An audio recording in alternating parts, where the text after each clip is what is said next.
I'm here in my Airbnb in Venice, Florida, literally a few houses away from the beach, and I thought I would make a video today about pros and cons on living near the beach, ocean, water.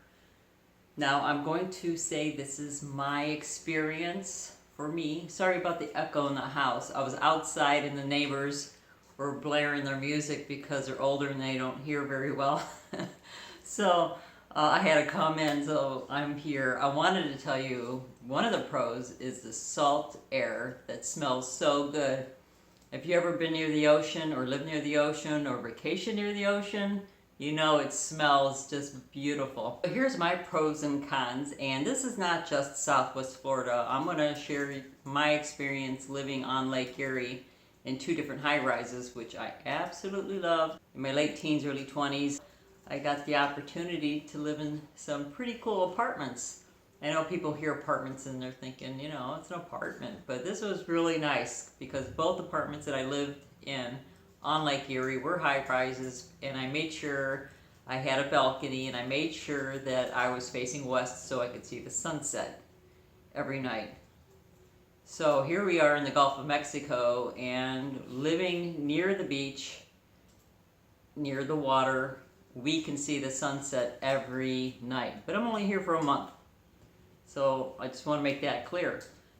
For the first my 8 months when we moved to Florida, we lived in Sarasota, and we had a great apartment. It was right on a trail. For those of you who live down here, it's the Legacy Trail, and it goes all the way through Sarasota, Venice, and they're building it out to Northport. So that apartment was really nice. It had a pool, hot tub, the trail. The mall was down the street, shopping, everything I needed was right down the street.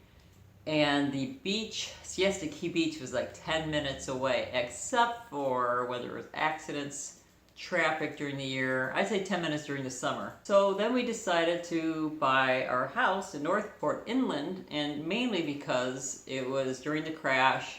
They were giving houses away down here, and we took the opportunity to purchase a house, and not to mention rents were going up, so I didn't really want a house, but I couldn't pass it up. It was a nice house, 3 bedrooms, 2 bath, and about 20 minutes to the bay, 25 to the beach, which is a little far for me, and again, if there's traffic, a little further. I still go every weekend to the beach and enjoy it. Some of the cons to living near or on the ocean is that the rents will be more, the houses are very expensive. I'm not saying that you can't find a little studio in a little corner, there's always an exception, so I'm just sharing in general. There's always an exception that you could find that little gem hidden between something somewhere. I'm not saying it's not possible to find. You could search and maybe you'll find somebody who's renting out their garage or apartment above a garage, you know, on the beach. You just don't know. Or they want a housekeeper or someone just to watch their house. It's always possible. But I'm just speaking in general. If you're looking for a house on the beach, down here, it could be in the millions. You come down in the summer if you want to just come for vacation. Airbnb and hotels are like half the price or less than if you come during peak season. Matter of fact, if you plan on visiting anywhere near the beach during peak season, you better reserve like 6 months to 1 year ahead of time because the best spots will be taken. Back in Ohio on Lake Erie, again, this was 30 years ago when I lived on Lake Erie, but the pros, there wasn't really a beach there, but just being on the water and being near the water, if you're a person like me who loves sunsets and the smell of water and the ocean, or even just want to see water in the lake. I used to watch the storms come in, the thunderstorms that would come in over Lake Erie. That was spectacular. I sure wish I was video recording back then, so that wasn't even on my mind at the time. I just enjoyed it, and all the memories are right up in here.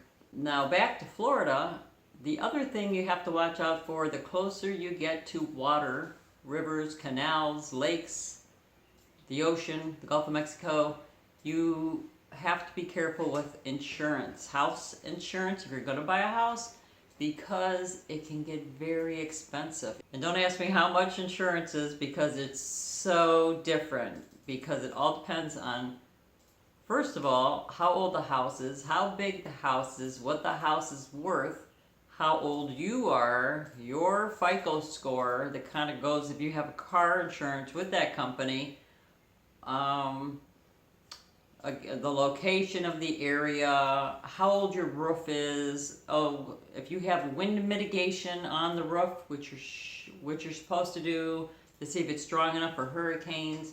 The list goes on. So I can't give you a price for how much a house would cost. When you find that house, you ask, but I know it's more than where we were back in Ohio. And we had 10 acres and a bigger house and a newer house and all that, so something to think about. Now if you're just renting, you can get renter's insurance if you think you have enough belongings to worry about if it gets blown away, and if not, I don't know, some people just don't worry about it. I'm not here to tell you what to do as far as that goes. I'm just trying to share the pros and cons of living near the ocean.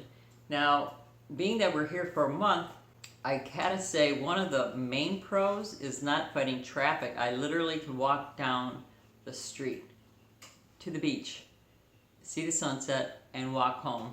And downtown Venice is not very far. We could probably walk there and walk around and walk back and not fight traffic. Since we've lived here, I think we came to downtown, walked around maybe once. I think. I can't even remember if we did or not, but we don't because the traffic and the parking, you can't find parking. It's stressful. Some of you don't mind the stress of parking and driving, but I don't like it. I don't like it at all. So we just don't come. But now that we're here, we're going to take advantage of the area, walking around. And it's summer, so traffic's not bad if we want to drive. So if you're just coming down for vacation, come after May 1st. May's a good time. The Gulf is still kind of cool to go swimming in, maybe end of May. Don't come during Memorial Weekend or Labor Day or July 4th or holidays because it'll be crowded too. As far as living, I guess you have to go where you can afford because usually, again, near the water is more expensive and more inland, it's usually a little bit more affordable.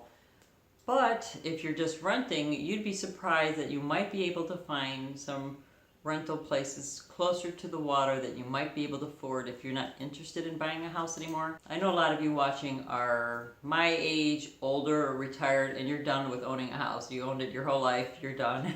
You raised your kids, you just want to hang out on your balcony and watch the sunsets. You just want to just chill. So I totally get that. So I would have to definitely say, as far as renting goes, if you look hard enough, look around, you might find something pretty darn close to the water. And sometimes it's not even on the internet. Sometimes you just have to get here and then personally drive around and then go in and look, because some of these places that are like on the beach or near the beach, these little apartments, they don't advertise because they're always booked. But if you're able to walk in, put your name on the list, then you might get lucky on being able to get one of those places. I think it's like that pretty much anywhere you go as far as looking for apartments or houses. Sometimes once you get there and you drive around and talk to people, then you could find places a little bit easier because not everything's on the internet. Just get down here, get a hotel for the week or two, or Airbnb or HomeAway or one of those places where you could rent even up to a month. As I said in my other videos, hosts of Airbnb often give discounts for weekly stays and a lot more if you stay a full month. I think they count 28 days, as a full month, and you can get up to like 50, 60% off, some only 30%, but still it's a huge discount. So once you're down here, and then you could explore if that's what you're looking for. Now the other con of living near the water, even if you can afford it, is those hurricanes. Now we have been down here 7 years, so I can't say I'm too worried about them. I'm not saying that I shouldn't worry about it. They could pop up in the Gulf of Mexico at certain times of the year. They come usually starting from Africa, crossing the Atlantic, and boom, you've got some big hurricanes that can come into the Gulf of Mexico or across Florida. So just because you're not near the water doesn't mean that you're completely safe if a hurricane comes through, but you are safer. You won't get those big waves like this house here. I don't know if a hurricane were to come through Venice. I'm sure this is an island that I'm on. I'm sure they would evacuate this place first. And they actually have like these maps down here where when the hurricane comes, which zone you're in. Zone 1, 2, 3, I don't know how many zones there are, but the first zone would be the islands. Everybody gets evacuated first. And then the next layer away from the beach, water, they get evacuated next. We haven't had to go through that, thankfully, but that is something to think about. One of our subscribers had asked a good question about pets and evacuations. Like, what do you do?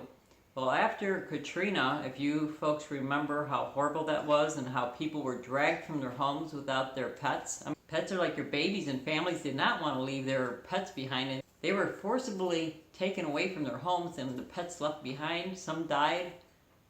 So that was horrible. There was an uproar after that, and so after that there was new evacuation plans for many places. And I know down here there's more evacuation centers that will allow pets, but I think you have to have them crated in a crate. I'm not sure all the details, so if you do come down here with pets, find out which evacuation place, school, hospital, has a place that will take pets, and make sure you find out what they want. Do they want to see that you have a license and a rabies shots? Make sure your dog's in a crate. I mean, I don't know the details, so you'll want to check on that, but I do know they've made progress as far as including pets in the evacuation, because I can't imagine leaving Cookie behind in a hurricane.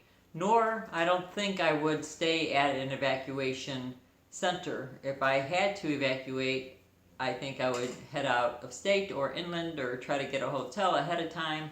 You'd have to get it ahead of time. That's why you have to keep an eye on the weather when it starts coming and they think it's coming your way. Something to think about, because they fill up very quickly. And trying to get out of Florida at the last minute, forget about it. I don't know how, like Miami, I don't know how you folks get out of Florida when a evacuation has been ordered. It's got to be like a nightmare. They got to bus people out or something, because the highway just backs up. People run out of gas. Cars overheat. They just die. Flat tires. Accidents. And then you're just sitting there. I know they try to do these evacuations before the hurricane, but boy, what a mess. I wouldn't want to be in all that if there was an evacuation. I'd leave early or stay. And I know staying is not an option if you're on the water. So it's a catch-22. I don't have an answer. I don't know what I would do. I don't really know what I would do if I would want to live on the water.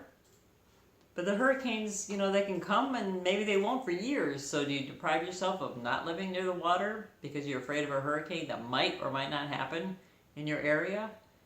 Your area might not get hit for 20, 30 years, or maybe it hits next year. But you're not safe anywhere if you think about it. You've got earthquakes, you've got tornadoes, you've got just storms. People go outside and slip on ice and hit their head. Get in a car accident. I mean, so you can't worry about everything in your life, because if you do, you won't leave your home and you won't do anything at all. You'll just be down in a bunker somewhere in your basement and bunkering down. And if that's what you want to do, I'm okay with that. But I'm just saying, if you want to get out and see the world and enjoy the beauty that it has to offer, you just can't worry about every little thing. And I think the main thing is if you can afford it or not, to live near the water or not. And if you do want to live near the water, you don't have to move to Florida. There's many beautiful places around this country, in the United States, or around the world, that are much more affordable, and you could still live near the water, the ocean, the beach, lakes, rivers. So something to think about. And those other places might be more affordable as far as rent or insurance goes. And I know that many people want to come to Florida because the weather is warm year-round, and that's a big plus. But don't rule out living or renting in different places in the winter if you want to be a snowbird when you're retired. You can't afford a whole lot. Think about renting maybe in Costa Rica or someplace that's pretty much safe as here and might be half the price. You'd have to check and do your research. A lot of people won't even think about it because it's like, oh my God, it's a whole other country. And there's a lot of rules for every country. And so you would have to do your research on how long you could stay, how long your passport is good for, do you need a visa? I'll be exploring those options with you later as we travel. But I just want to let you know, I love Florida. I'm not leaving because I don't like it. A lot of people are new to this channel and you're watching my Florida videos and you're finding out I'm leaving Florida and you're thinking, why is she leaving Florida if she loves it? She must hate it. And I don't. I absolutely love Florida. I've had a wonderful time here. I enjoyed it, but there's a whole world to see, and that's why I must go and explore. So to sum it up, there's pros and cons. It doesn't matter where you live, close to the ocean, not close to the ocean. There's good and bad. Sometimes you have to live in one place for a little while, and then you live in another place for another while, and throughout your life, that's how it goes. Things change. There's a time and a place for everything in our lives, and we just do it when we can. Well, I'm sure there's plenty more pros and cons on living near the ocean or beach waters than I have here. So if you have some ideas about the pros and cons, comment below. I'd like to hear what you have to say about it. I know I'm missing a lot. I just wanted to cover this topic a little bit. Thanks for watching this video. Thumbs up if you like, share, and don't forget to live a passionate life.